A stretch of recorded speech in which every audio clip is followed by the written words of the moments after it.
Can someone explain to me when Megatron did a Skywalk cosplay? I don't remember it. Hello.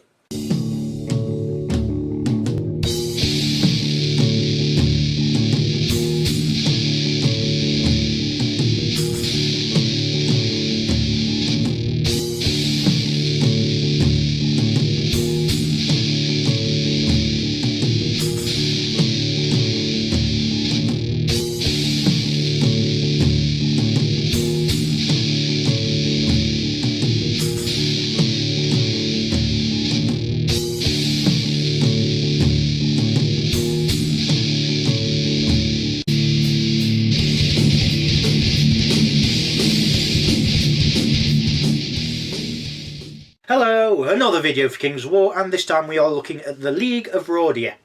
It could be Rhordinia, but please put in the comments below how it's supposed to be pronounced. So the League is mostly humans with some halflings living around the cities.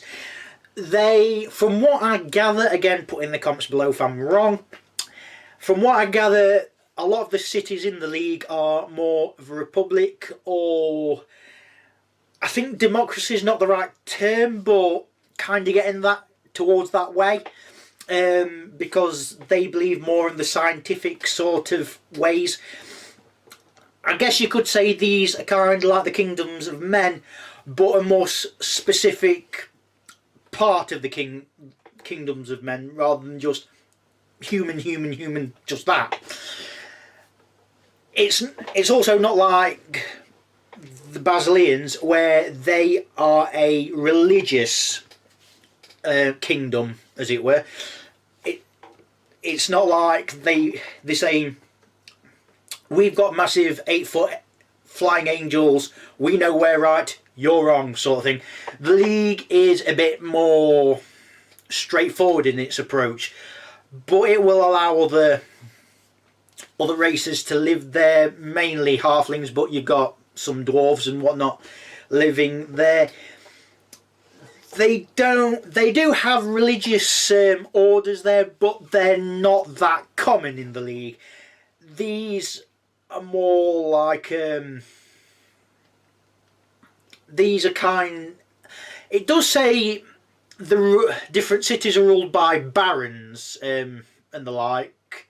So there is some sort of hierarchy, but it's not a religious hierarchy, as it were. Although I suppose, depending on how you make your army, you could have a religious hierarchy in there somehow. I don't know. So if you're following along, you will need only the Uncharted Empires 3rd edition book. You will need to be in two places at once, so to speak. Because this is a theme list taken from the Kingdoms of Men, you will need to be on start on page 75 for the Kingdoms of Men stuff, which I will be going through, so please bear in mind this video might be a bit disjointed because of that. And you'll also need to start on page 83 for the League of Rhordia stuff. So again, apologies if it's a bit disorderly. They are neutral, and their special upgrade is Indomitable Will. Once per game, during your turn, you may choose to make the unit fearless and gain the inspiring Self special rule. Both of these last until the start of your next turn. In addition, if this unit is currently wavered, it becomes steady. The unit's Indomitable Will is then depleted and cannot be used again for the remainder of the game. Like I said for the Kingdoms of Men video, this is one of the best army upgrades, bar none. Probably not the best, but it is right up there. You get with a wavering for 2 turns. It makes it fearless for a turn. Inspiring for a turn on itself, which is always helpful. It's essentially like getting a free headstrong roll automatically successful. It is really, really good. Anytime you can take it, do so. It's worth points. Yes, it's 10 points rather than the 5 points that most upgrades are, but it's so worth it. Firstly is the infantry, starting with the halfling braves. Speed 4, melee 5+, defense 4+. Regiment 12 attacks, nerve 12-14, 75 points. Horde 25 attacks, nerve 19-21, 125 points. And they've got stealthy. I wouldn't take them as a regiment. Yes, they're cheap, but the attacks and the nerve, I don't feel is good enough. Have them as a horde. I mean, for 25 attacks with a nerve of 19-21, 125 points is dirt cheap. Even if you don't give them a magic item, which it's not going to hurt them that much points wise, should I say. I'd do that, to be honest. For 500 points, you can take 4 hordes of them. That's going to be ridiculous. Next we have the pole arms block. Speed 5, melee 4+, defense 3+. Regiment 12 attacks, nerve 13-15, 105 points. Horde 25 attacks, nerve 20-22, 175 points. Crush strength 1, and they've got indomitable will for 10 points. I'd always take indomitable will, like I said. I again have them as a horde. Yes, it's 50 points more than the halfling brave horde, but you've got crush strength 1, you hit harder in close combat, and your nerve is better. So you could mix them about. You've also got the spear phalanx. Speed 5, melee 4+, defense 4+. Regiment 15 attacks, nerve 13-15, 120 points. Horde 30 attacks, nerve 20-22, 200 points. And they've got phalanx. Can take indomitable will for 10 points and exchange spears for pikes, gaining snare for 20 points for regiment, 30 points for a horde. If I take the spear phalanx, I'd probably always exchange the spears for pikes, because you're gaining ensnare, and as far as I can see, you're still keeping phalanx as well. So if you're being charged, the -1 to hit you. If you're being charged by cavalry or flying thing, it's -2 to hit you, which that is ridiculous. Even if you have them as a regiment, it's still 15 attacks. The nerve's not bad either. But as a horde, 30 attacks with a nerve of 20-22, 200 points. Yeah. Oh god, yeah. Next we have the foot guard. Speed 5, melee 3+, defense 5+. Troop 10 attacks, nerve 10-12, 90 points. Regiment 12 attacks, nerve 14-16, 135 points. Horde 25 attacks, nerve 21-23, 225 points. Can take indomitable will for 10 points, always. Exchange shields for 2-handed weapons, lowering defense to 4 and gaining crush strength 1 for 3. It's an upgrade I'd probably always take. Yes, it lowers your defense to 4, but most infantry in this force have got defense 4 or 3. It's not really that much of a downside. And it's a free upgrade. I'd just take them as a horde. 225 attacks, hitting on 3s with 25 attacks. Sorry, 225 points for 25 attacks, hitting on 3s with crush strength 1 with a defense of 21-23. That's, well, it's 235 points if you add indomitable, I suppose. Yeah. Oh god, yeah. So the thing is, no basic infantry here is bad. All of them have their upsides. The halfling braves are cheap, and they've got stealthy. Mass them out, easy.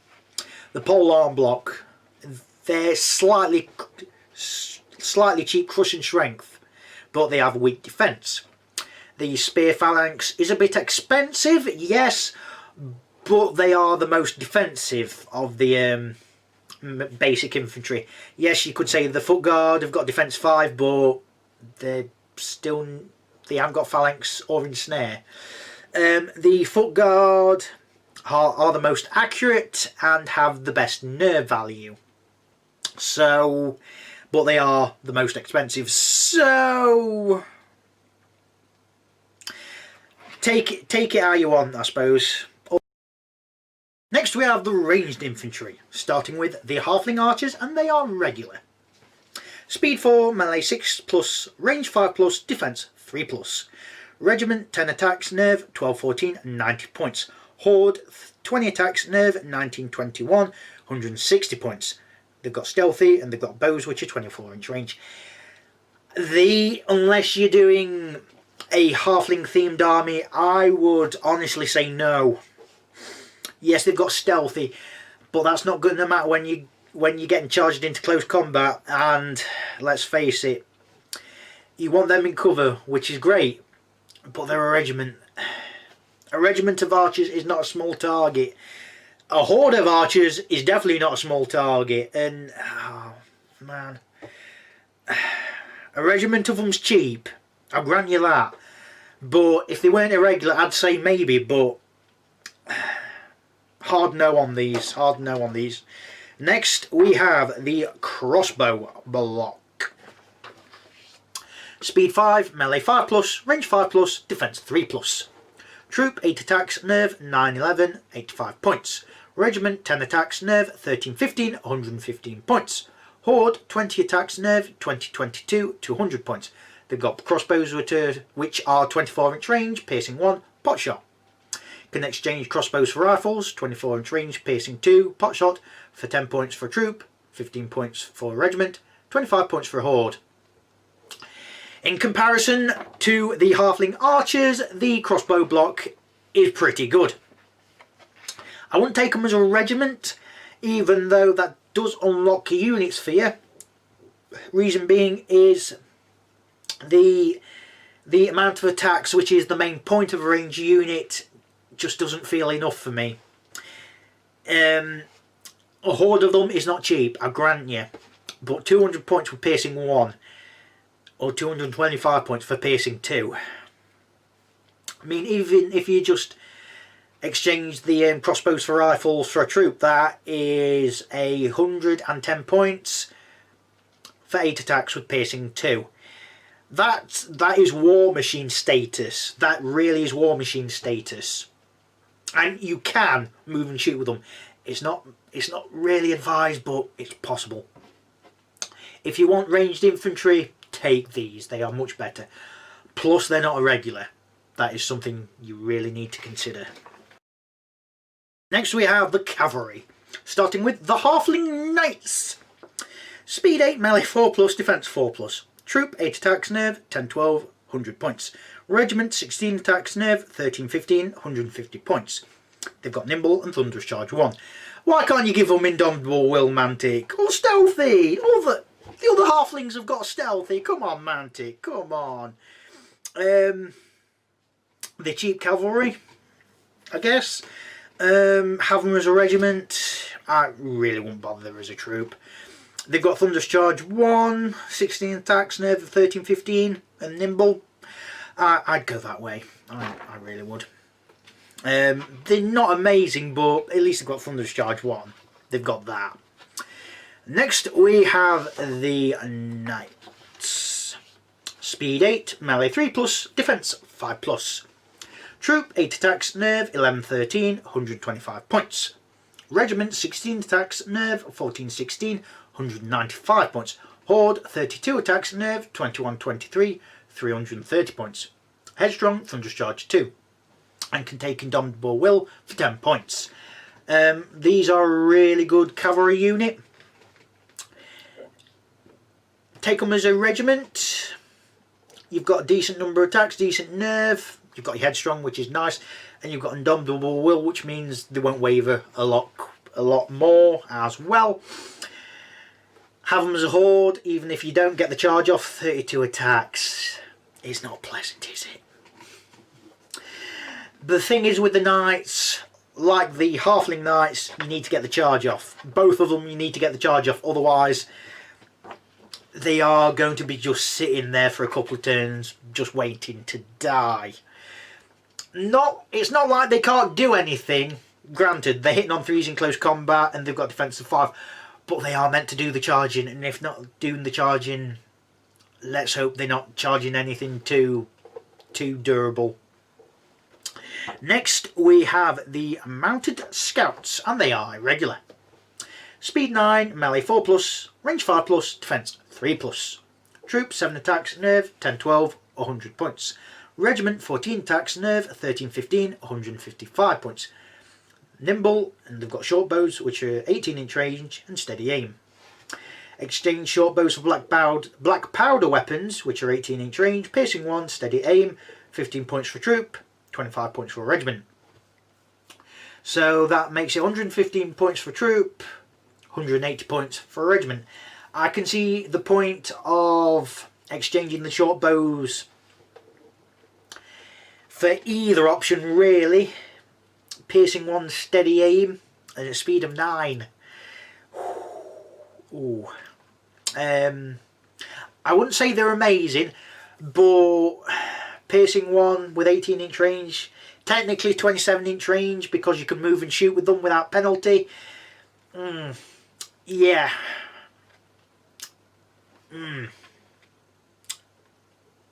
Not bad, not bad at all.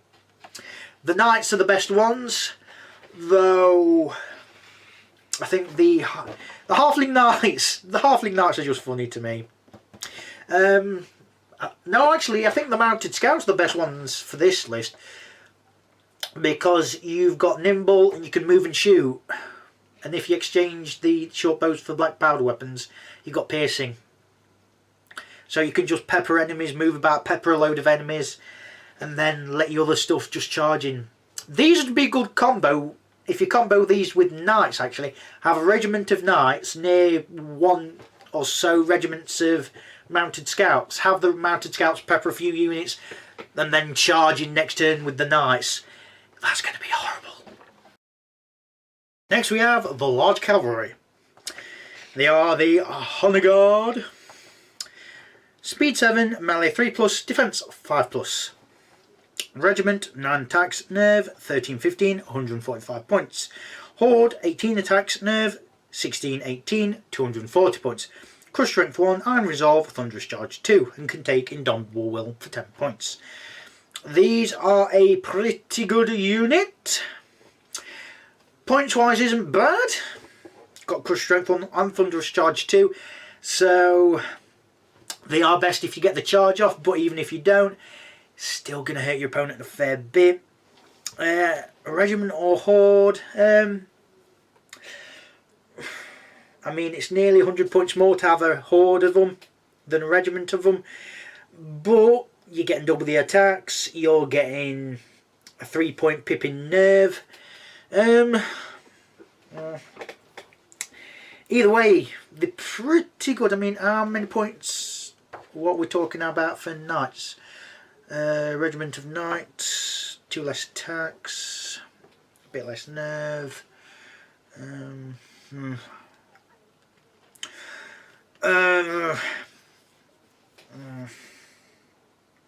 These are just basically a heavier version of the Knights, really, aren't they?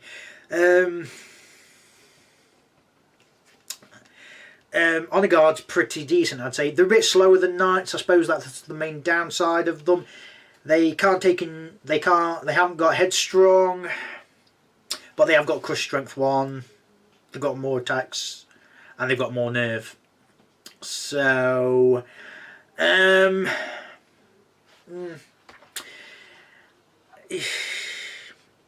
don't know honestly, because a horde, well, horde's way more expensive than that.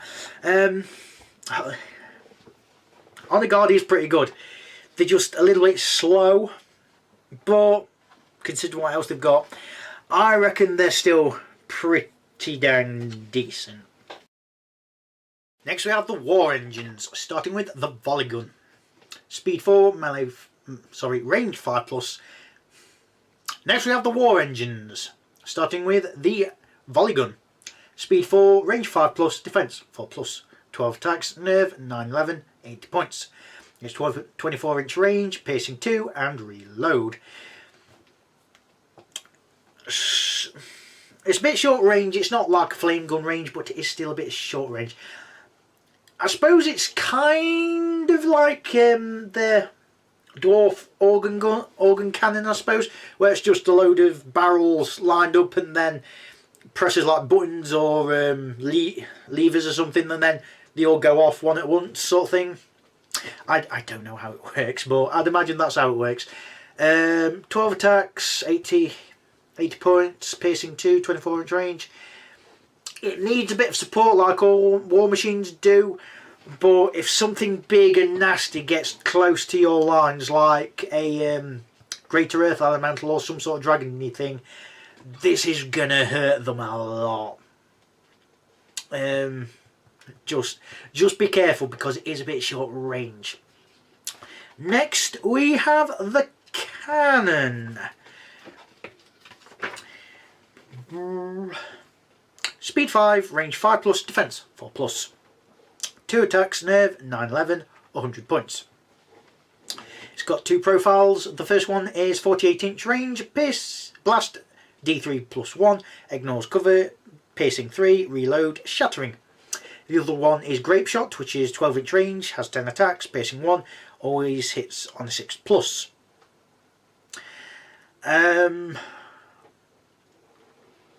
The cannon is a bit more expensive, but it has longer range, ignores cover, piercing's better, and it's got shattering.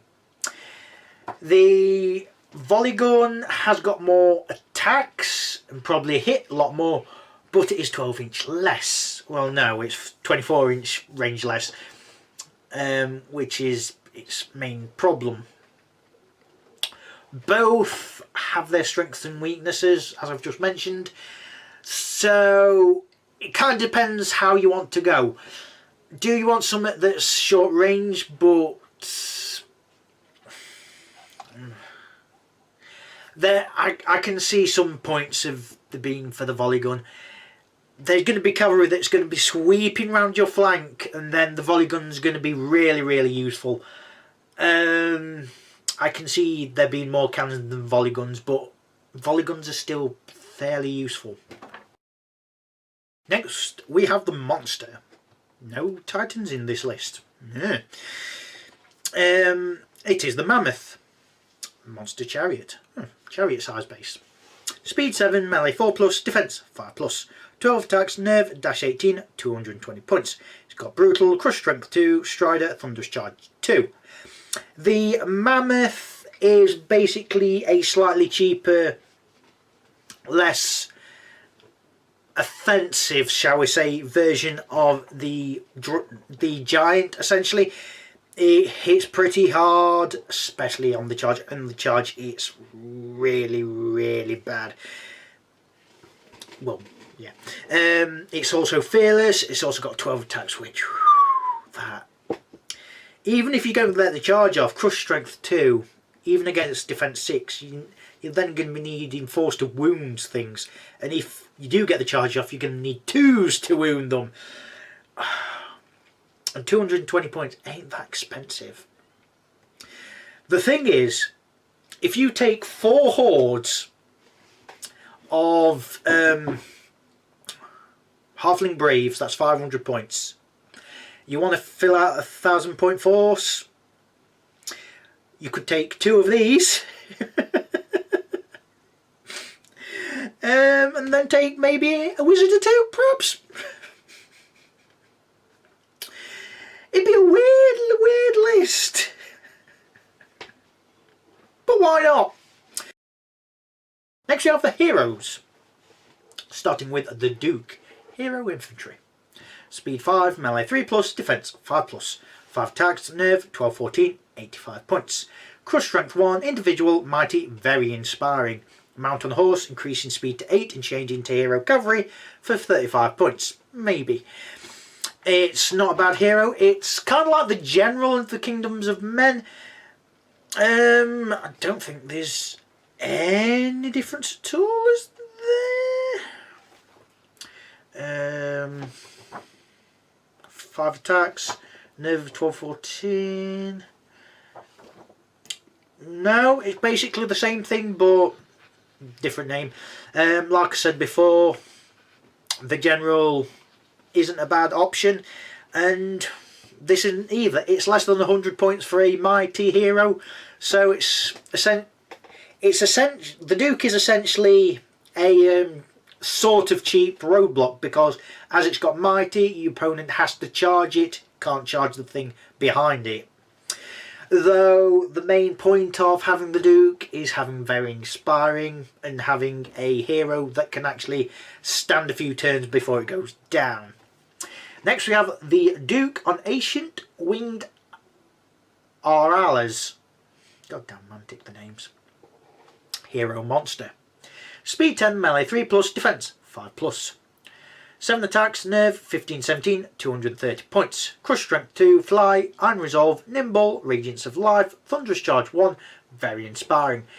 It's not cheap, I'll give you that, it's not cheap, but it's pretty decent. Nerve's pretty good. Attacks ain't bad, hitting on 3s, crush strength 2, thunderous charge 1, so it's not that bad if you don't get the charge off. Very inspiring, iron resolve, so if that's going to help with reducing nerves.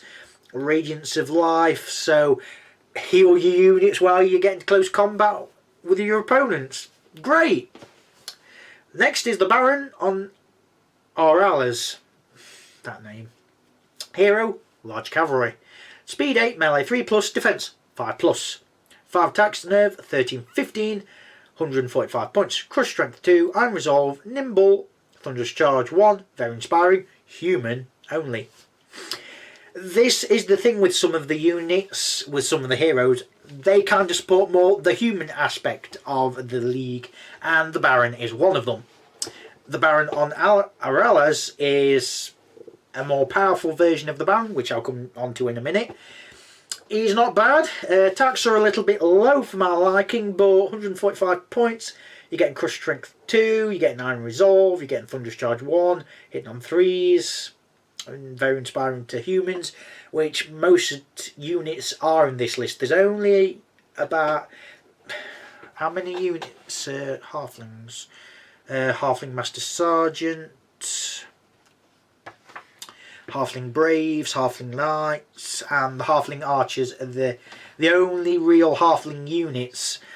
So really, the very inspiring for human only isn't really that much of a downside, in fairness.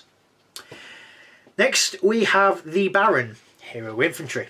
Speed 5, melee 3+, defense 5+. 4 attacks, nerve 10-12, 60 points. Crush strength 1, individual, very inspiring, human only. Mount on a horse, increasing speed to 8 and change into Hero Cavalry for 25 points. That makes it 85 points, maybe. The main point of it is it's very inspiring. It's not much more points cost than an army standard bearer, so if you do want an army standard bearer, go for the Baron instead. He hits better in close combat, he's got more attacks, he's got crush strength 1, and his nerves are a little bit better. End of with that, I'm afraid. Next we have the Halfling Master Sergeant, Hero Infantry. Speed 4, melee 4+, defense 5+. 3 attacks, nerve 10-12, 60 points. Individual, stealthy, very inspiring, halfling only. Mount on a pony. That's a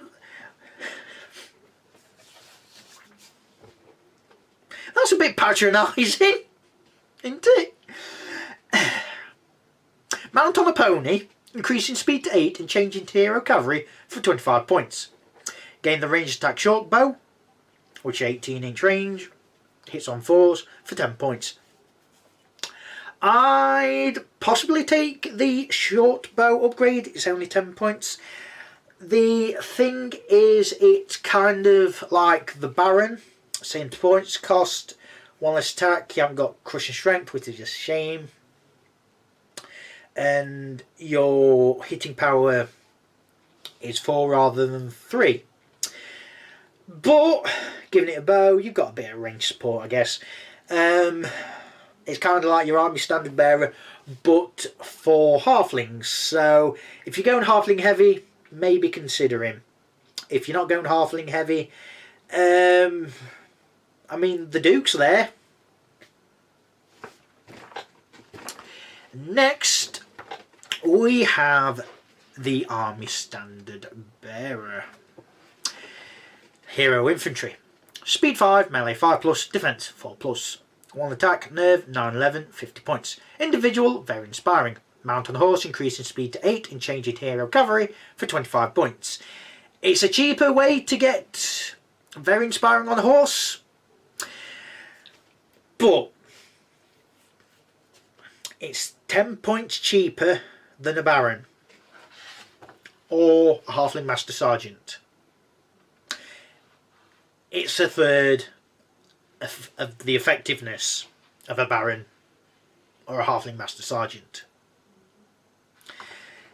I don't see the point. I honestly don't see the point. Next we have the Wizard. Hero Infantry, Spellcaster rank 1. Speed 5, melee 5+, defense 4+.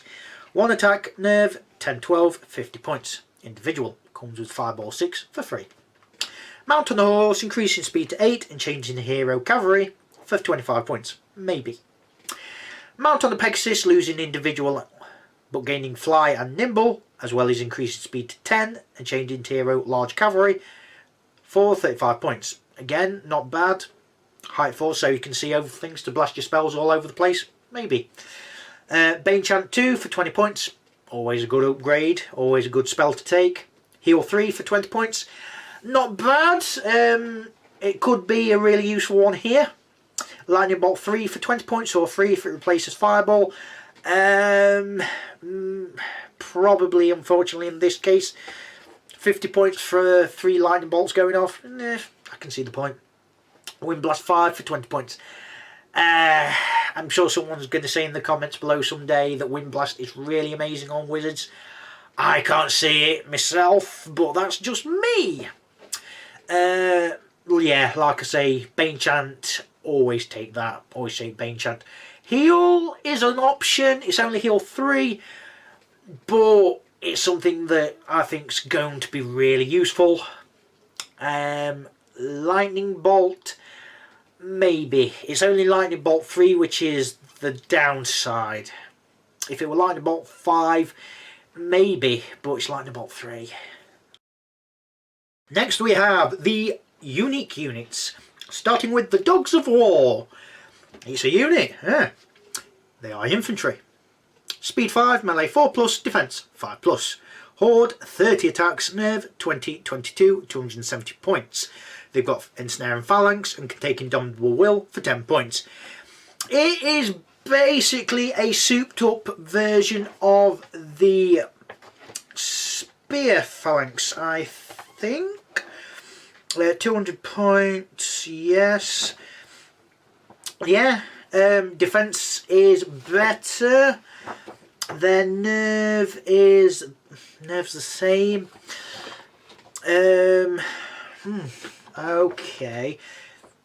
Gaining snare for the Spear Phalanx Horde is 230 points. This is 40 points more. The only thing you're getting is the extra pip in defense, which is good, but that's all you're getting. It's 280 points if you take Indomitable Will, which, if you take them, you're going to take anyway. That's nearly 300 points, and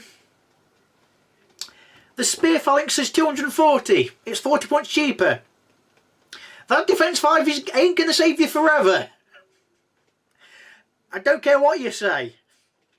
A bit too expensive, considering what else you've got. Bit too expensive. Next, we have the Battle Shrine. Monster Chariot, Spellcaster rank 0. Speed 5, melee 4+, defense 5+. 6 attacks, nerve, dash 14, 150 points. It's a Monster Chariot. Crush Strength 1, Rallying 2, and it's got Lightning Bolt 6. It's not bad. It's not amazing, but 6 attacks, hitting on 4s, Crush Strength for 1. It's got Rallying 2, which is its main upside. Rallying 2 means everything within, I think, 6 inch range. I'll have to check that, but I think that's the case. Adds an extra 2 pips, well 2 pips in this case because it's rallying 2 to their nerve values. So your hordes of stuff, your spear phalanx, use that as the best example. You're getting a nerve value of 22-24, which is nothing. It's really decent. The foot guard as well, that'd make it a nerve of 23-25. I mean, what other examples can I give you? Knights is a good one. Knights is a really good one because it's got headstrong, a nerve of 23-25 with headstrong and indomitable will. They ain't going anywhere anytime soon. And the lightning bolt 6 isn't a bad spell either, because it's height 5. You can zap things over the hills. It's got piercing 1 on lightning bolt, so it's not bad hitting on 4s unless you're in cover, obviously. Nerves a little bit low, but you're fearless, so it's give and takes. I won't take it in small games, obviously. 2,500 points, I'd say, because